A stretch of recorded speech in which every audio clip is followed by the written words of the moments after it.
One of our movies, it was a documentary about his life, Mustafa. And you can have this actually from our library databases. We already give that to the library, and you can reach that, and you can see how it achieve that, how this challenge that was all the time in his life. And the greatest accomplishment of Atatürk's life was his ultimate gift to us actually, for the new generation of Turkish youth, the Republic of Turkey. In our tonight's celebration of Cumhuriyet Bayramı, Republic Day, we have a historian guest speaker to give us a well-rounded information on the history and politics of the foundation of the Republic of Turkey. And then, we already had a reception, but please, help yourself. Don't hesitate, to help yourself about this. And we will advance after our guest speaker. We will have the movie in 1980. This movie was actually, they did this movie in 1998, and Turkish radio and television, national Turkish radio and television sponsored this movie. And we will see in that movie how, the Atatürk and his friends at that time, they did, great effort in order to proclaim the Republic of Turkey in 1923. Now, proceeding with the line of this event, I would like to introduce and pass the mic to our guest speaker, Redkey. Lizzie actually is an historian who teaches both here at the University of Albany and at SUNY College. Her teaching has focused on world history with an emphasis on the interrelatedness of the different nations and peoples of the earth. And as her student can attest, she firmly believes that the establishment of the Republic of Turkey was one of the signal elements of the 20th century. She's a doctoral candidate here, and she's actually finishing her dissertation on the role of horse racing in mounting the military. She's also former president of the graduation organization, and she's also one of the members of the Turkish Association. Okay, Lizzie, can we have you to work on this?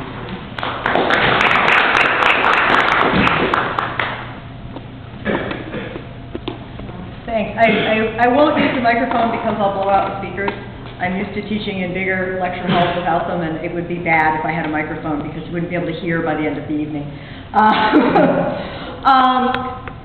Since the film itself is about the founding of the Turkish Republic, what I sort of through emails with Asil decided that would probably make the most sense is if I gave the more international context of that time period so that you can see how it fits in and how it is in some ways a response to larger historical forces that are at play.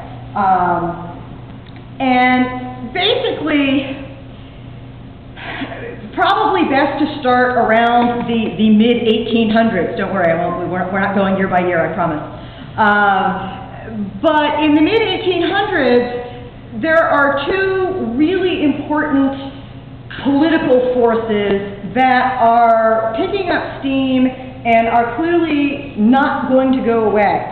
And those are liberalism, which is not in the modern political sense, but in the more classical sense, which means governments focused on, well, they have constitutional limitations that have some sort of representative democracy as an element of them.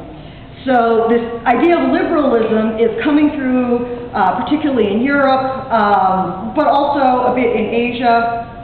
And by the time we get to, the turn of the 20th century, it's quite clear that it's not going away, despite the fact that there are plenty of monarchs who at that point really wished it would go away, but it wouldn't, no matter how hard they tried. And the other force, which is probably even more powerful and more important, is nationalism. It's something that we almost take for granted today, but it's really an invention of the 1800s. And it is this sense of belonging to a group based on a combination of, and it's different for each national group, of language, culture, ethnicity, history, sharing a common history, food, even, things as simple as the way you dress. Having that sense of, okay, I am part of this group. I am a Turk. I am a German. because I speak German, I eat sauerkraut, I wear lederhosen, whatever it may be. And for different groups, it's different combinations.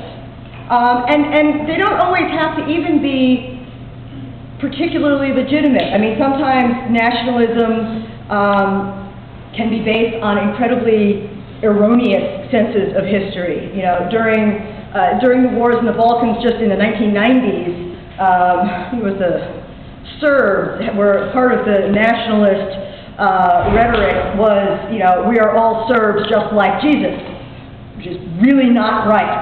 But it didn't matter in a sense of nationalism because it's a shared understanding. Whether it's a correct understanding is totally irrelevant. Okay? And this sense of nationalism is incredibly important in the events that lead up to the founding of the Turkish Republic, and in many ways in the way the Turkish Republic interacts with its neighbors and such since its founding. And again, this was new. It's important to understand that. This is not something that has been around forever. Today we think, well, of course, you know, Germany is made up of Germans. How obvious. France is made up of the French. How obvious. But it wasn't always so. You know, think in terms of, you know, whether it's, you can even think back in terms of cavemen if you want to. This is mine because I'm here. If I can take what's next to me, that's mine too. It doesn't matter whether they speak the same language. Okay? So from time immemorial, that has been what created a political unit. If I can take it, it's mine, if I'm strong enough. And it's really not until the 1800s that that begins to change in the mindset of how people thought a country should be formed. Okay? And one of the results of this incredible surge of this idea of nationalism is Germany. Before 1871, there was no such place. Okay? There were literally hundreds of German principalities, little small political groups run by princes. They all spoke German, they all ate sauerkraut, you know, but they were different political units. But as a result of this surge of nationalism, 1871, Germany unifies so that most of the Germans are in one country called Germany. That was new. Same thing happens in Italy. Basically, right, they're going on simultaneously. But for large multinational empires, it was the beginning of the end. They became untenable. They just couldn't work anymore. Because along with the idea of nationalism came, well, we in our group want to decide who rules us. And generally that meant us rules us. Okay? And that's part of what made the end of these multinational empires pretty much unavoidable. There are going to be some that really try hard to hang on. They try and completely shift how people think of how it fits together. Think Soviet Union. But they didn't work. They fell apart anyway. Just, you know, turn on the news. They just didn't work. And heading into World War I, which is sort of the catalyst, the massive, you know, historical eruption that was the beginning of the founding of the Republic of Turkey. Going into that, there are still three major multinational empires that are still trying to make it work. You have the Russian Empire that has Russians in it, but it's also got Ukrainians, it's also got Georgians, it's also got people from Chechnya, you know, it's got all sorts of nationalities. They don't like the Tsar. Even the Russians don't like the Tsar at this point. Nobody likes him. His wife doesn't even like him. But he's trying very hard to hold on.